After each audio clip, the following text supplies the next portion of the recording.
Muito bem, membros do canal, mais uma vez aqui para a gente bater um papo falando de logística. Trouxe um profissional que é de extrema honra aqui, com uma competência absurda aqui, trazendo alguém de multinacional, como eu tinha prometido para a galera aí do canal, o Fábio Garcia, para falar com vocês aí de logística, toda a trilha que ele já passou aí dentro da Volkswagen. E aí ele vai contar todas as suas vitórias, suas dores, seus sofrimentos aqui para a gente. E espero, né, que ele atenda todos os requisitos, com certeza, aí da galera. É com você, Fabião. Claro, tudo bem com vocês? Obrigado, André, pelo convite. É um prazer aqui poder estar contribuindo com um pouquinho aí da experiência dessa trajetória aí de mais de 20 anos na indústria. E sempre na logística. Show de bola. Fica à vontade aí, pode explanar, pode contar o caos. Legal. Bom, ó, quando você chamou, né, estava pensando como começou tudo, né? Como que entrei na logística, né? Isso foi lá, comecinho dos anos 2000, já faz tempo, muito da garotada aí, acho que nem tinha nem nascido, né? Nessa, nessa época. E eu estava lá terminando a faculdade, fui fazer estágio. O estágio foi lá na General Motors de Argentina, onde eu estava morando nessa época, fazendo a faculdade e trabalhando em finanças. Né? Finanças, o meu estágio era no departamento de contas a pagar e tinha que pagar fornecedores de logística. Mas que troço é esse logística, né? Que era esse negócio aí que você sabia alguma coisa, mas não entendia totalmente qual era a função, para que servia, por quê, qual era a importância da logística, né? E aí tive que entender para poder pagar o serviço que estava acontecendo, né? Transporte, logística internacional. E aí foi o problema, né? Que eu gostei do assunto. E aí fui fazer uma pós, ainda na Argentina, de logística. E daí começou. E nessa pós do Instituto Tecnológico de Buenos Aires, eu comecei a entender que era logística realmente, para que servia, por que existia logística, né? E até outro dia eu estava conversando com as pessoas e falando de logística, de carreira, de trabalho, e daí a gente chegou brincando e falou: ó, enquanto a gente estiver na terceira dimensão, onde tem tempo e espaço, sempre vai ter logística. Então, sempre o profissional da logística vai ser requisitado, porque ele sempre vai precisar transportar uma coisa de um lugar para o outro, sempre vai precisar armazenar, sempre vai ter que fazer isso da melhor forma possível. Então, sempre o profissional da logística vai ser requisitado para fazer que um produto chegue de um ponto 1 para o ponto 2 da melhor forma possível, sem gerar custos excessivos, atingindo o nível de serviço, e agora, mais importante também, sem gerar impacto ambiental, né? Impacto ambiental, também impacto social. Então, a logística está evoluindo desde aquele momento até agora com essas novas nuances, né? E voltando para aquele ponto lá no começo dos anos 2000, depois, quando eu terminei o estágio, fui voltar para o Brasil e queria seguir no ramo da logística e apliquei para uma beca, uma bolsa, né? Pela Fundação Carolina, para fazer um master na Espanha. E aí fui aceito. Foi até surpreendente, falei, meu, os caras me aceitaram, agora eu vou. E aí fiz um master em logística, lá na Espanha, e isso daí foi o que abriu porta para entrar na Volkswagen Caminhões e Ônibus, né? Porque quando eu voltei, eles estavam montando um centro de distribuição aqui de peças de Vinhedo, e a entrevista foi técnica e especificamente sobre armazenagem. E que você voltando de um mestrado, você sabia tudo de armazenagem, né? Foi, pelo menos na teoria, eu consegui fazer todo o planejamento, a explicação, tudo que o diretor, o gerente executivo precisava na época, ele se sentiu confortável e me trouxe para o time, né, como analista, que depois de poucos anos eu virei o responsável de toda a operação desse centro de distribuição aí depois do planejamento. Aí começou, André, aí começou o tema da logística na minha vida, lá no começo desse século, lá nos anos 2000. Mas aí depois, chegando, né, nesse centro de distribuição, o desafio foi bastante grande, porque a gente estava mudando o centro de distribuição da Volkswagen, de São Bernardo para Vinhedo, aqui para o interior de São Paulo. A gente estava começando operações de caminhões e ônibus, estava fazendo esse time gigante de 3 pessoas, que cuidava da operação de caminhões e ônibus.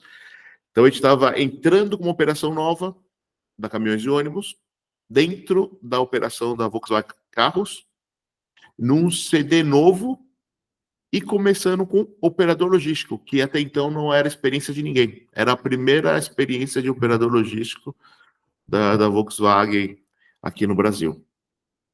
Então começou aí a saga, né? O primeiro desafio foi a mudança. Como mudar todas as peças que a gente tinha em São Bernardo para o centro de distribuição, que já estava funcionando, né? A gente teve que trocar a asa do avião com ele voando, né? E sem deixar o cliente desatendido, né?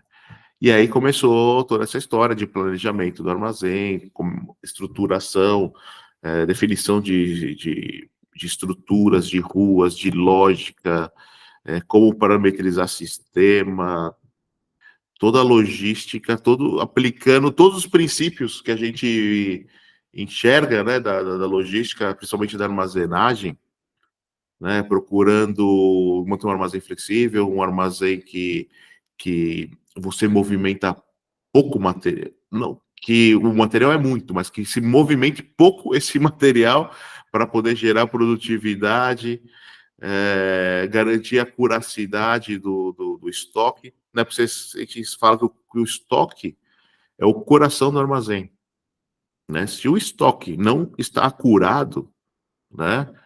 Se não está lá, quando você vai pegar uma peça, se o que está lá é a peça que você quer, está na quantidade que está falando do sistema, se você chega lá e não é a peça que você precisa, as consequências são muitas, né? Primeiro que você perdeu uma viagem de separação de material, uma viagem de picking. Depois que o cliente vai ficar frustrado porque ele não vai receber o material e já está confirmado no sistema que ele ia receber isso daí. E entre outras consequências aí que vai desdobrando esse problema. Bom, a gente começou todo esse processo e o que foi muito desafiador, porque a gente a gente está numa espiral de crescimento muito grande. A gente saiu de uma área pequenininha, a gente pode falar próximo de 10 mil metros, no início dos anos 2000, a gente está chegando a quase 40 mil metros agora, e em crescimento acelerado e já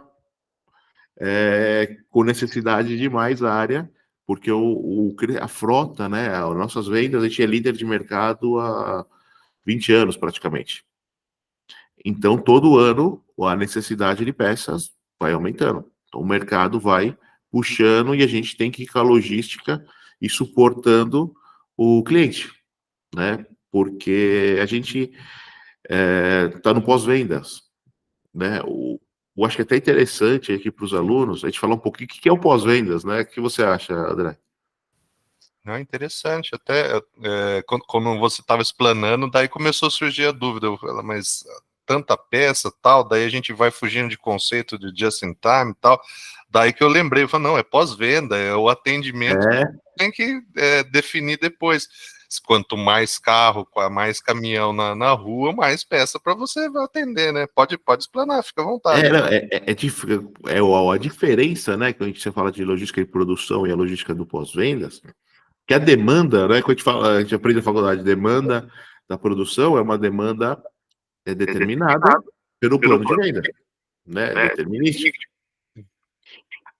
Para a gente, no pós-vendas, a demanda ela é indeterminada. Quem define é o cliente. Ele coloca o pedido para a gente. Né? E aí o planejamento se torna mais difícil, porque eu tenho que usar ferramentas de projeções.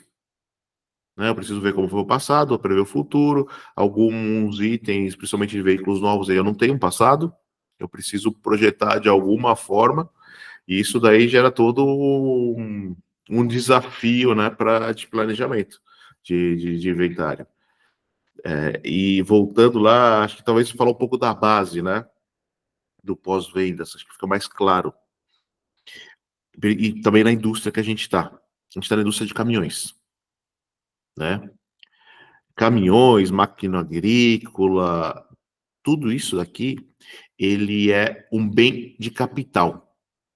É uma máquina que serve para fazer um serviço, uma atividade, uma produção que vai gerar recurso, vai gerar capital para a empresa. Né? É diferente de um carro, né? É diferente de um outro tipo de atendimento, de produto, porque aqui a gente precisa manter o veículo rodando, porque ele tem implicações maiores. Quando a gente fala de caminhão, esse caminhão vai fazer um serviço, vai transportar um produto de 1.1 para o ponto 2 para algum cliente, e ele está sendo remunerado por isso, né? E aí os caminhões normalmente eles não são pagos à vista. Tem todo o processo de financiamento que quando vai trabalhando vai se pagando com qualquer máquina, né? E dessa forma, um dia um caminhão parado, ele não tem faturamento. Não tendo faturamento, começa a impactar no dono, no proprietário do veículo, ou como ele vai honrar, ou como ele vai. No caso até do homem caminhão, né, a pessoa que tem o caminhão para sobreviver, impacta diretamente dele na família. Né? Então a importância do pós-vendas aí, que o pós-venda ele garante a venda dos próximos veículos, a segurança que o cliente vai comprar um carro, um caminhão, né, e não vai ficar na mão, ele vai ter o seu veículo funcionando. Então, quando a gente fala do pós-vendas, né, a gente se preocupa muito, minimamente, com 3 coisas, que é o básico do pós-venda. Ter as peças disponíveis, ter gente e mão de obra capacitada, né? E ter as ferramentas certas para fazer o serviço. Agora, com os caminhões mais modernos, as ferramentas eletrônicas ficam cada vez mais importantes para fazer o diagnóstico do carro, senão você não sabe exatamente qual é o problema que está acontecendo. Então, quando a gente fala, né, da logística aí no pós-vendas, a gente fala muito da logística de peças, né? E que aí é a razão do nosso centro de distribuição e qual é a função dele, que é abastecer a nossa rede de concessionárias, e ela faz o atendimento do cliente aí na ponta, de forma capilarizada, em todos os pontos de distribuição, que são praticamente 150 no país. Então, a gente faz essa logística de receber todos os materiais dos fornecedores, tratar essas peças com as embalagens originais nossas, e fazer a distribuição para todos os distribuidores e todos os importadores. Basicamente, isso é o fluxo, né, do nosso produto. E aí a importância, né, que entra a logística é uma importância estratégica, né, a importância de garantir o atendimento do cliente, a satisfação do cliente, e aí que vai garantir que ele confie na marca, ele tenha sustentabilidade no seu negócio para que ele possa comprar os próximos veículos e assim por diante. O mercado dele, o produto dele, a marca dele se sustenha, se perene, e a nossa também. Então a gente precisa ter esse cuidado pela importância estratégica que tem as peças e o pós-venda do produto. Legal. Você comentou um pouquinho de questão de quando é produto novo, assim, Fábio. Vocês já estão utilizando alguma ferramenta de inteligência artificial, de simulação, já nesse ponto, para ajudar vocês já a identificar, por exemplo, esse aqui tem um histórico de quebra de tantos meses, então a gente tem que ponderar, tem que subir um pouco o estoque, já tem alguma coisa já desenvolvida, ou vocês ainda utilizam ferramentas antigas ainda nesse sistema? Aí a gente tem planos. Aí a gente tem de usar AI para projeções. Hoje a gente usa sistemas corporativos de projeção de vendas, né? Mas já tá no radar aí, estão procurando entender que tipo de fornecedor consegue fazer essa melhor projeção. Hoje é complexo o nosso setor, porque a gente tem uma quantidade gigante de SKUs. A gente tem liberado mais de 100 mil SKUs para atendimento. E a gente tem que escolher as peças corretas para manter no nosso estoque, né? As peças que não vão parar os veículos. E o que é diferente da gente como montadora para um distribuidor, que o distribuidor ele não tem responsabilidade, assim com o cliente final. A gente tem. Então a gente tem uma política de sortimento. Eu tenho itens que eu preciso manter até 15 anos após ele sair de linha. Então isso leva a um processo de gerenciamento de estoque mais complexo e maior e com grande quantidade de itens de menor giro. Mas que eu tenho que ter para que, se o cliente de aquele caminhão mais antigo precisar um determinado componente, eu possa atender. Isso gera uma complexidade enorme, né, com a cadeia de fornecimento e também agora com itens mais modernos, com componentes, com chips, tudo isso aqui gera. Imagina você precisa de uma peça de um celular de 15 anos, né? Não é tão linear a proporção, mas tem uma complexidade que gera, né, por mudanças tecnológicas e tudo mais. Então, gera um desafio. E para os veículos novos, a gente já tem um conceito, uma estrutura do grupo de como fazer essas projeções, como fazer a liberação. Um conceito básico que a gente usa, eu preciso ter todas as peças quando eu libero um veículo. A gente brinca de bumper to bumper. Então eu não vou liberar um veículo se não tem uma segurança grande de ter todas as peças aí, ou 80, 90% já no meu estoque dos itens que eu sei que vai girar, que vai rodar para atender, e também a gente já abastece a rede, né? Tem um processo que a gente chama de pedido inicial, que a gente abastece a rede de peças, as peças principalmente que pode ter algum problema, algum tipo de colisão, itens de manutenção básica, que ele vai precisar nos primeiros meses, a rede já fica abastecida com o enxoval, e as ferramentas, né? Porque não adianta nada eu ter as peças e não ter as ferramentas corretas, porque a gente usa muito ferramentas especiais, são ferramentas únicas para poder fazer o serviceability, para fazer o serviço do produto, do caminhão. E agora os softwares, né, de diagnóstico, que tem que ter. Para cada modelo tem um software diferente. Então, tudo isso daí tem que estar planejado. E com certeza o AI vai ajudar muita gente, né? Como otimizar, como fazer isso cada vez melhor. E não só para o lançamento, né? Para toda a parte que já tem hoje, né? Muita gente acho, pensa que o AI vai tirar nosso trabalho. Até ontem eu estava num fórum da Automotive Logistics, aí teve um Automotive Logistics, Automotive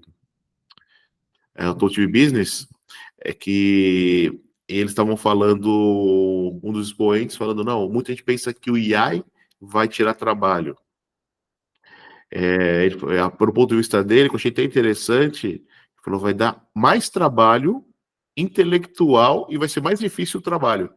Porque o trabalho que a gente hoje acha que é trabalho, juntar planilhas, baixar banco de dados, fazer um dashboard, tudo isso, você não vai fazer mais. O AI vai te dar isso.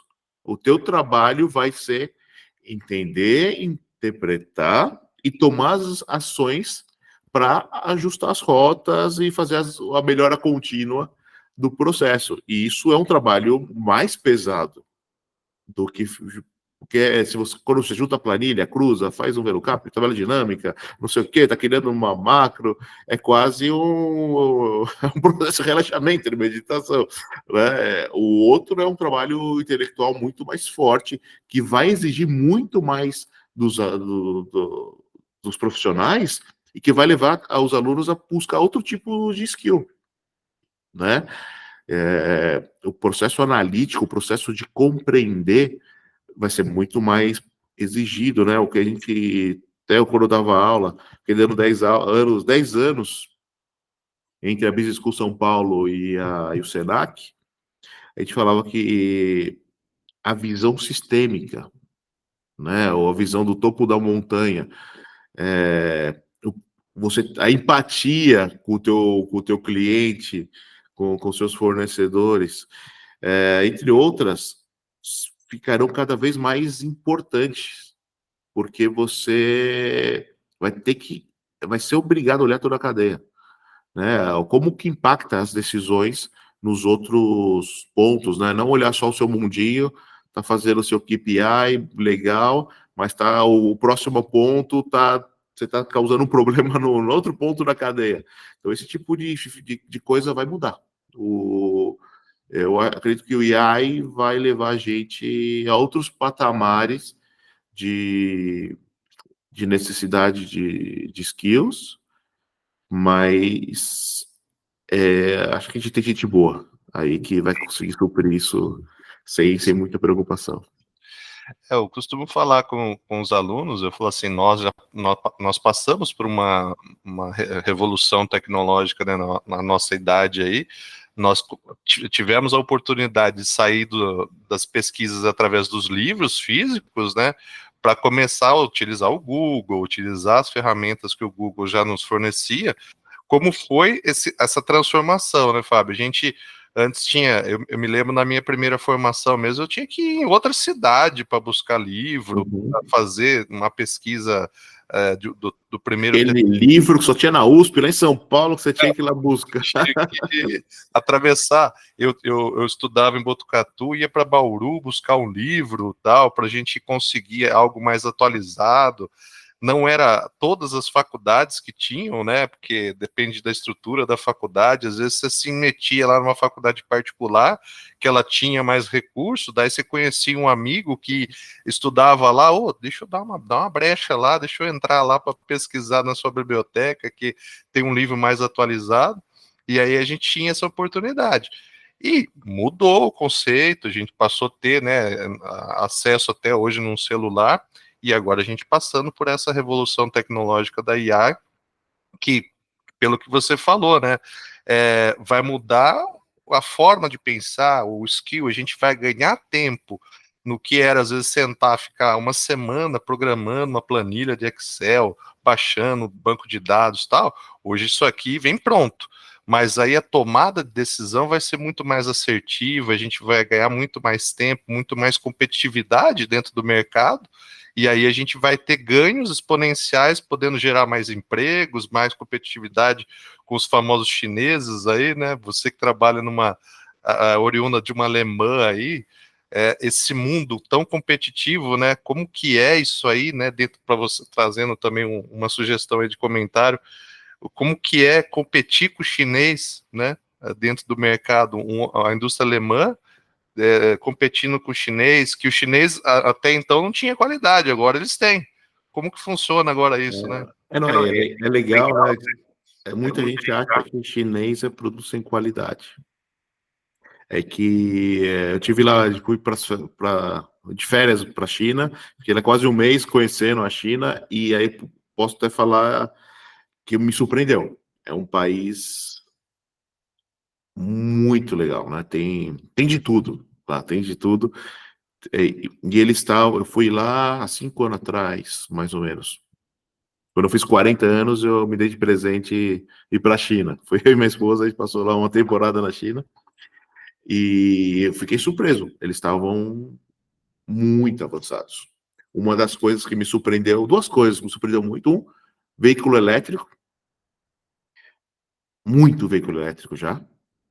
Quem tinha aquela imagem de aquela China bagunçada, de bicicleta na rua, tudo isso, continua tudo, mas era com motinha elétrica. Não tem, não tinha mais bicicleta, era motinha elétrica, carro elétrico de bastante, porque o governo estava ajudando lá com esse desenvolvimento.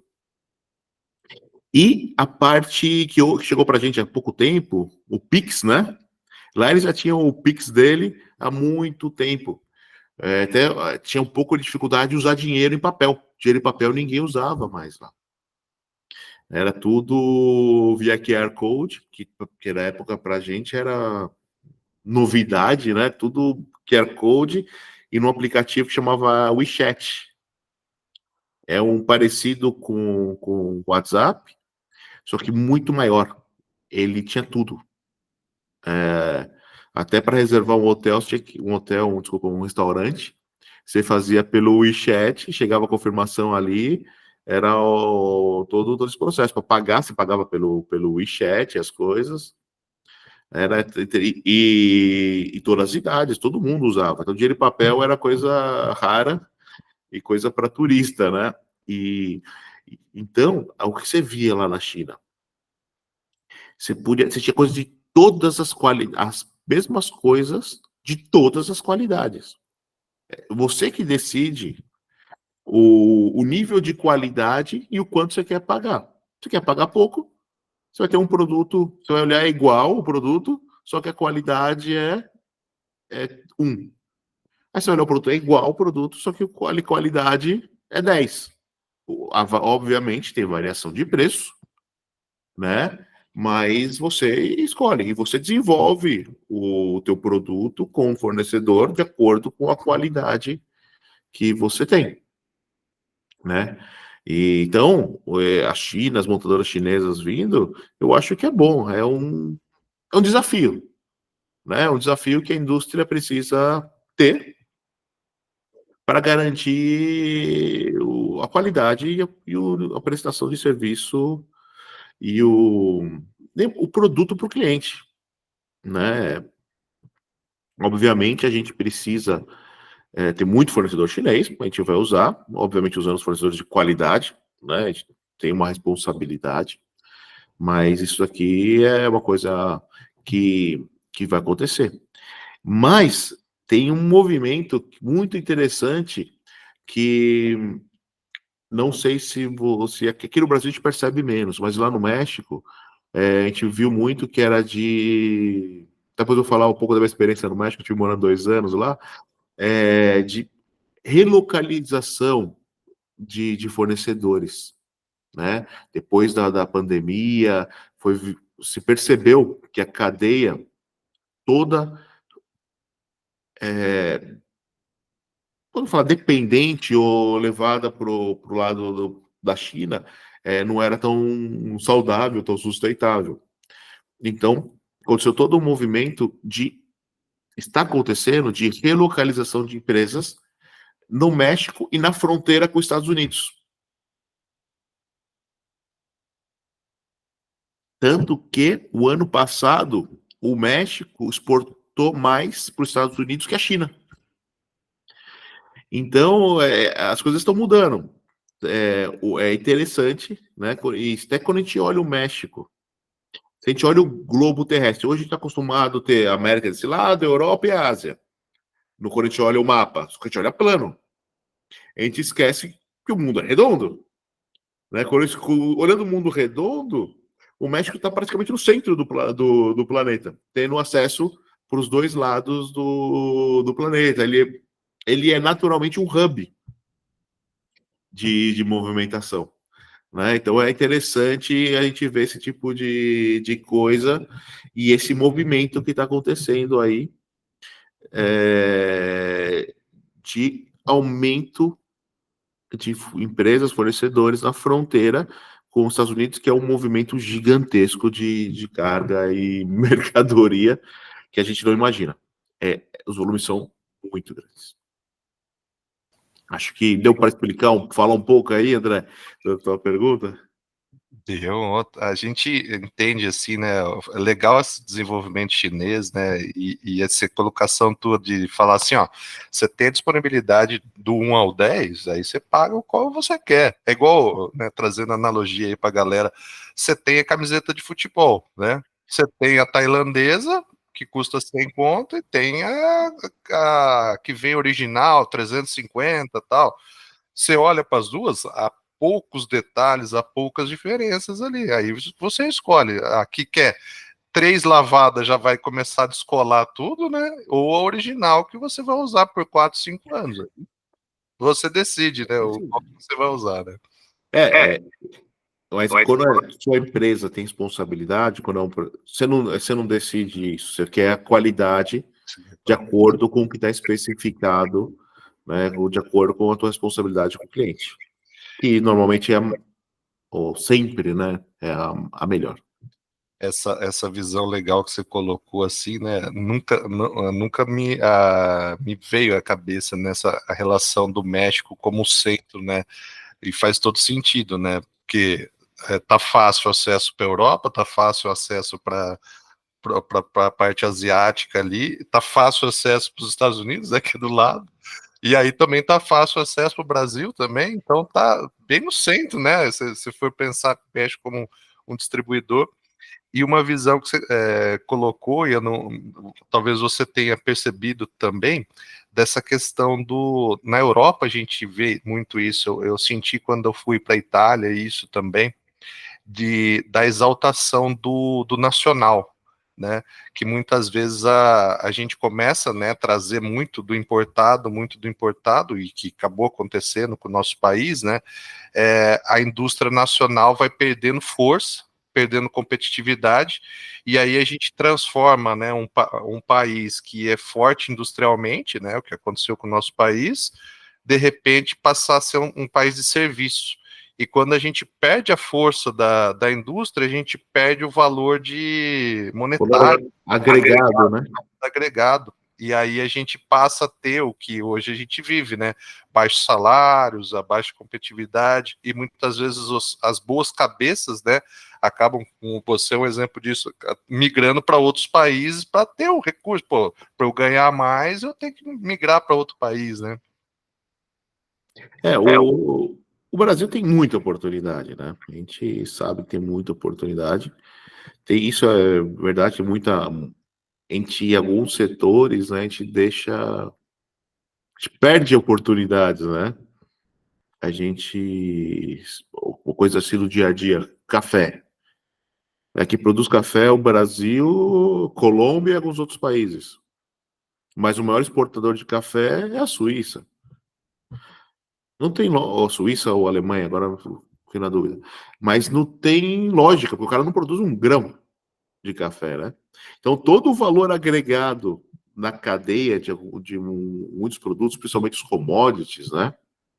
Que a América do Sul é um grande exportador, a gente está deixando quem ganhe o grosso, né, desse pacote aí sejam outros países.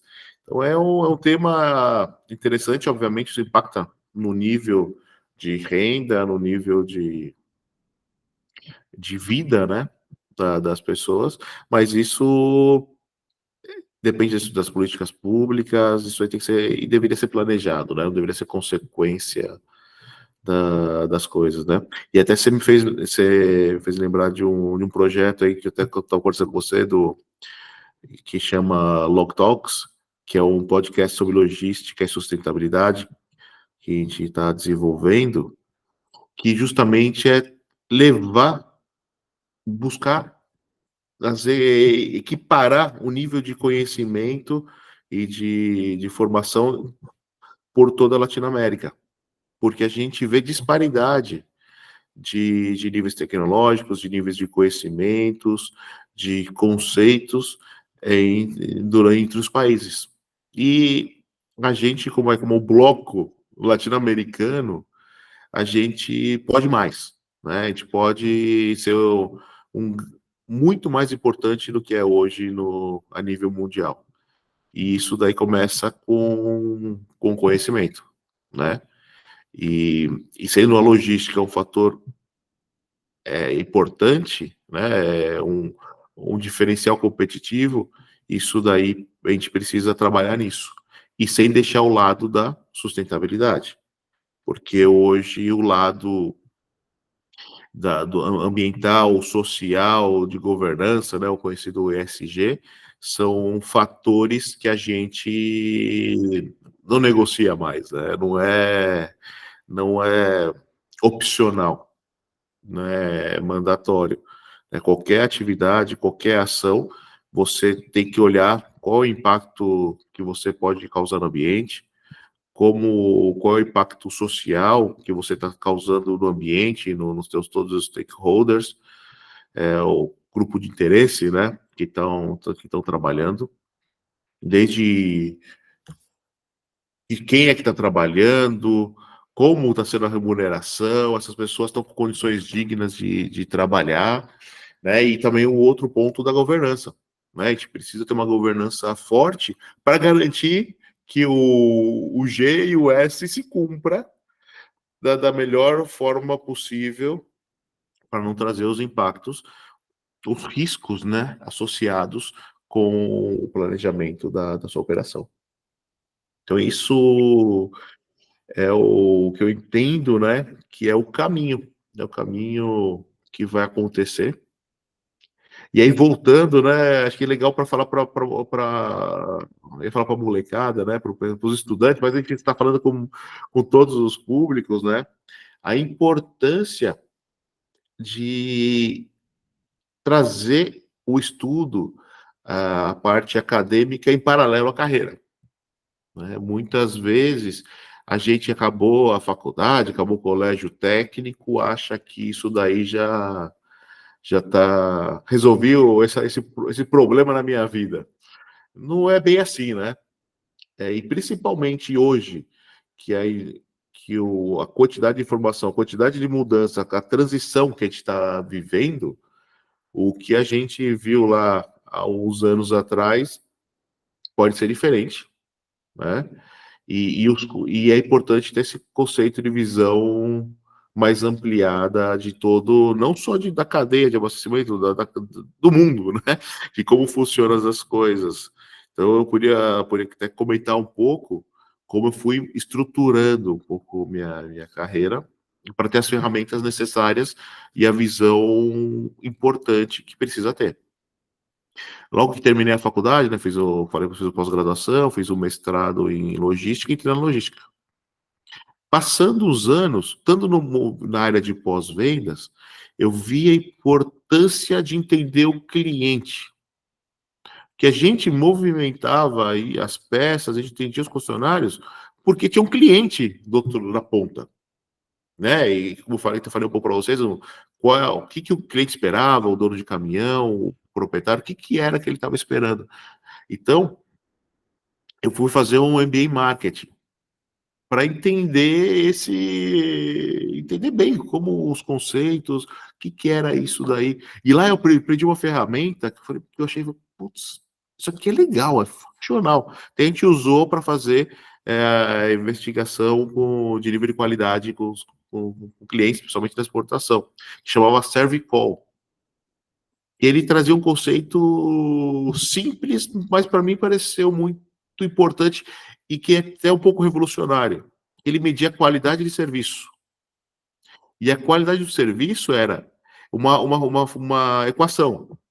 O que você esperava receber do serviço versus, ou menos, né, o percebido. Então, era o esperado versus o percebido, que dava o teu fator de qualidade. Não era o real executado versus o prometido, porque dá diferença, né? O prometido, o que é aquele que a gente fala, vou te entregar um produto em 2 dias. Isso pode estar impactado com vários fatores externos que você está escrito lá 2 dias, mas você espera um dia, né? E aí essa equação muda totalmente, porque se você falou, vou te entregar, escreveu lá no site 2 dias, e você entrega sempre com um dia, normalmente, quando acontece uma vez que você cumpre o escrito, entrega em 2 dias, o cliente ficou insatisfeito, porque ele esperar, ele mudou a percepção dele para um dia, e você entregou dentro dos 2 dias, que era o combinado. Só que o cara ficou com um gap de qualidade aí, por causa dessa mudança de percepção. Então, essa ferramenta trazia esse entorno e falava justamente de gaps, onde gera os gaps de qualidade. Então, isso aí foi uma coisa que eu achei muito interessante que eu apliquei, né? E sem falar da visão, né? Da visão sistêmica. Porque quando a gente fala de marketing estratégico, tem aquele famoso os 4 P's, lembra? Dos 4 P's? Preço, produto, promoção e praça, né? A logística, ela integra aonde? Na praça. Lá, no quarto P do marketing estratégico, a praça, é a nossa distribuição.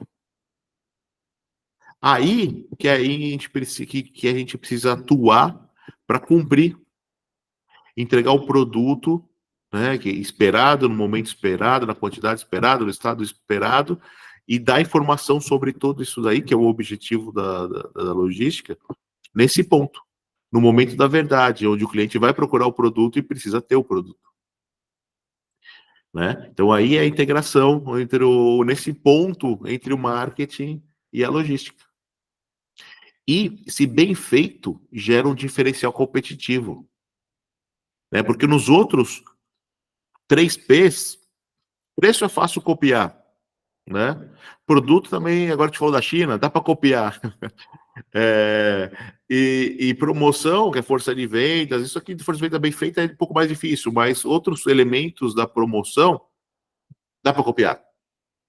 Uma logística parruda, né, bem feita, sustentável, ela é mais difícil de copiar. Pode copiar, mas vai levar um tempo até você conseguir fazer esse clone, né? Então, uma logística bem feita, você consegue gerar um diferencial competitivo. Né? A gente tem casos aí de sucesso. Mercado Livre. É um exemplo de logística que todo mundo usa aí, bem feita, né? E que você compra hoje, amanhã está na tua casa. Isso é um diferencial competitivo, né? E você tem a confiabilidade, que também é outro ponto importante, né? Essa aqui que fala justamente do tema do que eu falei do Servicall. A gente precisa, o cliente precisa ter a confiança que aquilo vai chegar no momento que ele está esperando que aquilo chegue. A repetição. Então, esses pontos eu acho interessante a gente reforçar. E aí, agora, nos últimos. Eu continuei estudando vários outros MBAs aí, especialização em poder ensino superior. E chega agora no meu último ponto, último momento que eu estou estudando, fazendo um doutorado em sustentabilidade. Porque justamente por essa visão que não é negociável esse ponto, né?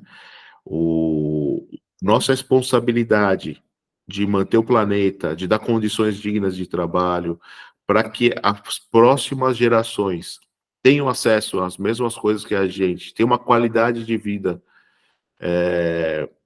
a gente precisa trabalhar hoje. E as empresas, elas têm uma responsabilidade social. Né? As empresas fazem parte e precisam trabalhar nesse movimento. Senão a gente nunca vai chegar a esse objetivo, né? E o ponto da descarbonização ele é um ponto muito importante. E quando a gente está trabalhando na logística, a gente é ator, não coadjuvante, é o ator principal desse tema de descarbonização. Por quê? Né? Principalmente quando a gente fala do transporte, e transporte rodoviário. Que movimenta o caminhão hoje, né, na maioria dos caminhões? É óleo diesel, Uhum. certo? O Sim. óleo diesel, o que que ele é? Um combustível fóssil. Combustível fóssil, quando você queima, que emite CO2, É. entre outros gases, né? CO2, o que que ele faz parte de que conjunto? Dos gases de efeito estufa, né? Então, o aumento dos gases de efeito estufa na atmosfera é que gera o fator, como o nome próprio fala, o efeito estufa, que faz com que a temperatura da Terra aumente, porque ela não deixa que a radiação solar que entra saia, né? E aí, como o nosso fato, nossa geração de carbono, de CO2, né, no transporte, ele é fundamental. Então a gente precisa trabalhar aí em como, primeiro, né, como otimizar essa emissão. A gente tem uma missão grande, né, que a gente pode dividir em dois pedaços. Um são as novas tecnologias de motores, né, motor elétrico, é, motor a gás, motor a hidrogênio, toda essa tecnologia que vai acontecer, isso é inevitável, a gente vai ir para esse lado, né? O tipo de motor, o tipo de combustível vai depender da aplicação. Cada aplicação, do meu ponto de vista, vai ter a sua tecnologia mais exata, mais correta. Mas antes, a gente tem todo um trabalho que precisa ser feito, né? E principalmente aqui, eu acho que os alunos a gente precisa ter essa visão aí que tem um trabalho antes, ou um trabalho em paralelo, podemos dizer, né? Que é otimizar a emissão. E a boa notícia é que como que como a gente otimiza emissões no transporte? Muito da eficiência também dos motores, né, Fábio? Também é um dos elementos. No meu doutorado, no trabalho que eu estou fazendo, eu pude observar pelo menos 40 pontos que a gente pode melhorar. Então, dividido basicamente em 3 grupos, né? O primeiro grupo, a gente pode falar que é o grupo de otimização de carga, né? Que vai lá desde o conceito básico de como preencher a carga melhor dentro do caminhão, né? Aí entra também como que eu faço as embalagens, né? Como eu acondiciono os produtos, tudo isso daí, a gente otimizando a carga do caminhão de um modo simplista, o que acontece? Eu preciso menos caminhões, preciso de menos movimento.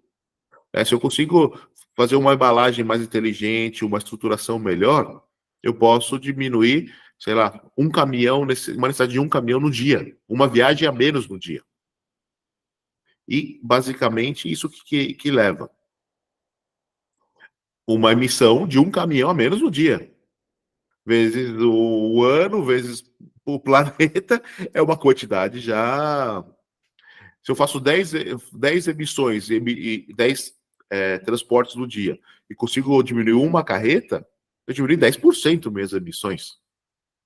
Né? E olhando de modo integral, o teu chefe vai ficar feliz pra caramba, porque você vai diminuir um caminhão, você vai diminuir um motorista, você vai diminuir menos, vai dar menos manutenção, menos consumo, vai diminuir custo e vai aumentar a lucratividade da empresa. Então, essa, essa equação que a gente está trabalhando, ela é boa para todo mundo, né? Ela diminuir, descarbonizar transporte é basicamente não consumir diesel. né? Não consumir diesel, diminuir o movimento de carga. Diminuir o movimento de carga é bom para financeiramente também. Só que a gente não pode esquecer do cliente. A gente não pode impactar o nível de serviço. Tudo isso tem que ser feito sem impactar o nível de serviço, né? Senão não serve para nada.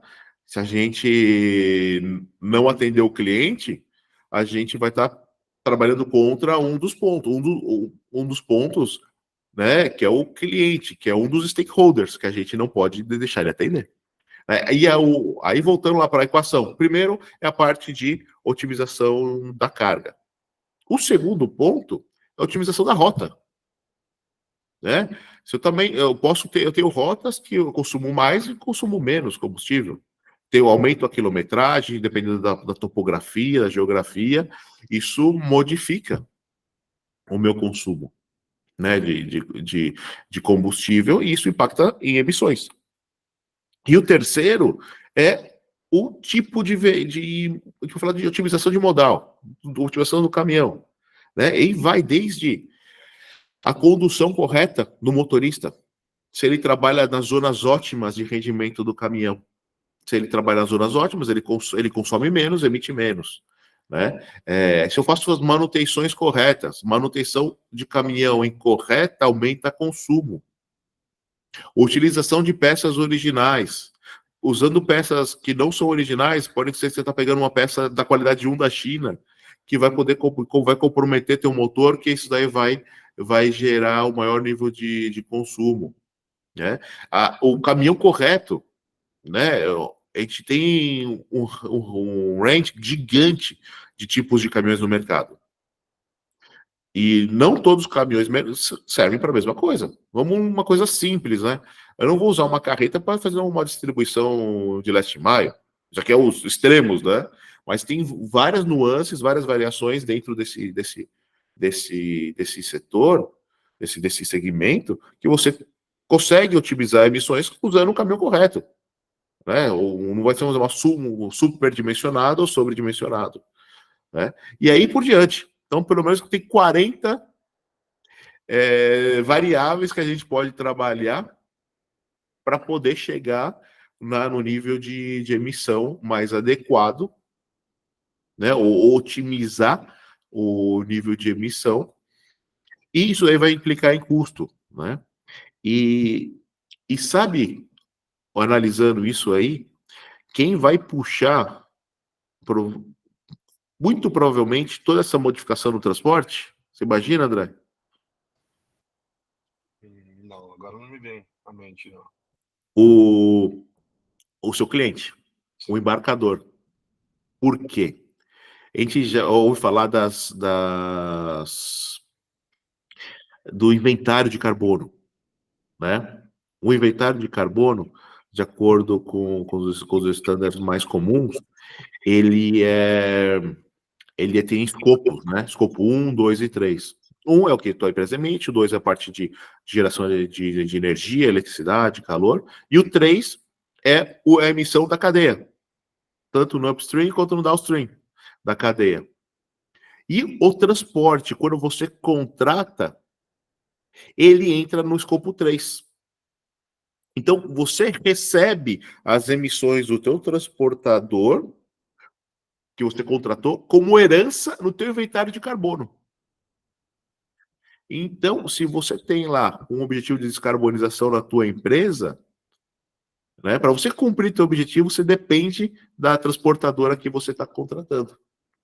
Então, se essa transportadora polui menos ou polui mais, ou emite mais, emite menos, vai impactar no teu inventário. Então, eu acredito que aí, quando a gente for fazer um bid mais para frente aí, ou já agora, uma das variáveis, além de nível de serviço, custo, vai ser o nível de impacto em geração de carbono que a transportadora tem, porque impacta no seu objetivo. Então, todas essas variáveis que estão mudando, falei tudo isso aqui só para justificar porque eu fui fazer o doutorado em sustentabilidade, né?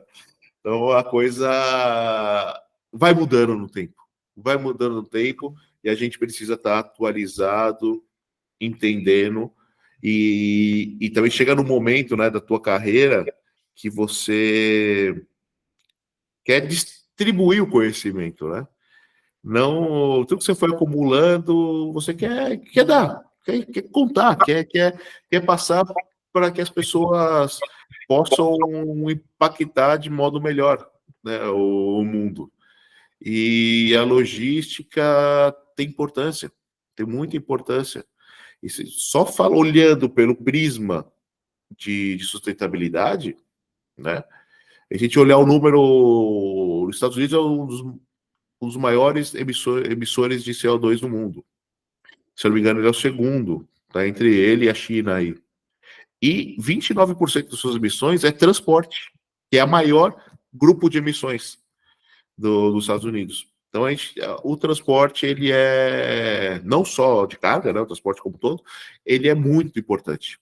Então, quando a gente teve agora a COP28, que foi o balance dos acordos de Paris, um dos pontos apareceu lá, a parte de transporte, que precisa ser trabalhado. Então, a vida da pessoa que trabalha com logística pode ser qualquer coisa, menos chata, não é? A gente não, a emoção a gente vive muito e as coisas estão mudando, né? Então, eu acho que quem está estudando, né, quem está buscando essa carreira, vale a pena. É um mundo grande, novo, que tem muita coisa aí para ser trabalhado ainda, muita evolução, e que a gente pode fazer a diferença. E com certeza, quem quiser, quem estiver preparado, pode fazer a diferença, no mínimo para o seu cliente. Sim. E, né? Então é isso, eu acho que a gente brinca que trabalhar na logística, e principalmente no pós-venda, é uma missão. Né? Você tem que ter a missão, tem que ter o mindset de servidor. Né? Porque é isso que você vai fazer, é isso que é esperado. Você vai servir e fazer que o cliente tenha satisfação. E que compra com o que ele espera de vocês no nível de serviço.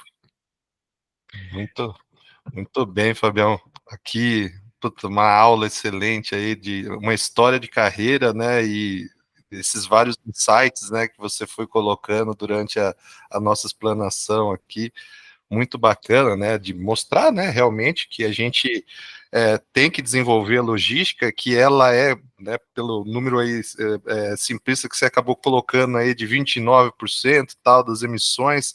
Então a gente vê um quarto é nossa responsabilidade, já começa aí, né, de emissões aí, e a questão da sustentabilidade, de gerar, né, para as novas gerações aí, recursos, condições, né, de desenvolvimento, tudo para que a gente tenha essa perenidade do nosso negócio, a inserção que foi feita de comentários aí da China, muito interessante, né, de ver o lado da China, como eles estão, como eles pensam, onde que eles estão na evolução tecnológica, onde que eles fizeram, né, essa questão de dar aquela coceirinha, né, de opa, tem alguém cutucando a gente aqui, vamos continuar melhorando, né, a gente antes tinha aquela percepção de que o mundo europeu, o mundo americano é que manda no mundo, não, eles começaram a fazer essa coceirinha na gente, a gente evoluir, e acho que é o mais importante, né, a gente pensar nas próximas gerações, o que vai ser das próximas gerações, a gente desenvolver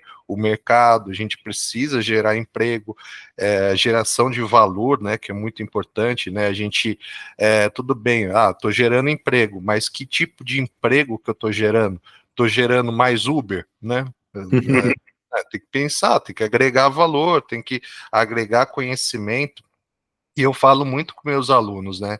Tem alguns alunos que são extremamente ansiosos, né? Eles querem sair já da faculdade, tendo salários de 15, 20 mil reais, porque eles são formados em logística. Eu falo, não, é o primeiro degrau, né? Vocês vão passar por muito perrengue, e assim, não achem que uma formação é suficiente, né? A gente tem 2, 3, 4 formações, especializações, o mundo vai mudando, como você colocou muito bem, né, Fábio? Que as coisas precisam evoluir, a gente precisa se situar. O que era importante 20 anos atrás, hoje é muito mais importante, e a gente precisa se especializar.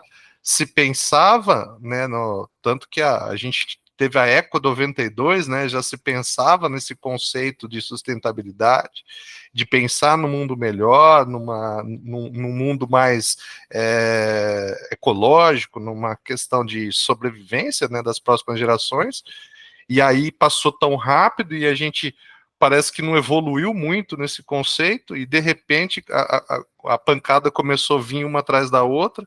A gente vê aí tudo que passou no Rio Grande do Sul, né? O que a gente Quem tinha dúvida, achava que era mentira o aquecimento global, acho que agora tem certeza, né? Não dá para, como a gente brinca, né? Falou, não dá para desver, né? né? Já, Tá os olhos aí, mas... tá claro, tá gritante o assunto. E agradecer mais uma vez aí a disponibilidade, Fabião, pelo primeiro vídeo. Espero aí que você, sempre que possível, a gente retome essas conversas tão de grande valia aqui. Hoje eu aprendi muito contigo, quero continuar aprendendo mais ainda, que é uma cabeça muito forte, aí, um pensador de logística, com toda a sua formação, toda a sua experiência. Quero que seja o primeiro de muitos vídeos aí para agregar o meu canal, e também estou aberto aqui a gente trocar experiência também, se houver oportunidade também para te ajudar aí nos podcasts aí também, a gente crescer junto aí. Ótimo, não, com certeza, vamos seguir em contato aí. Obrigado pelo convite.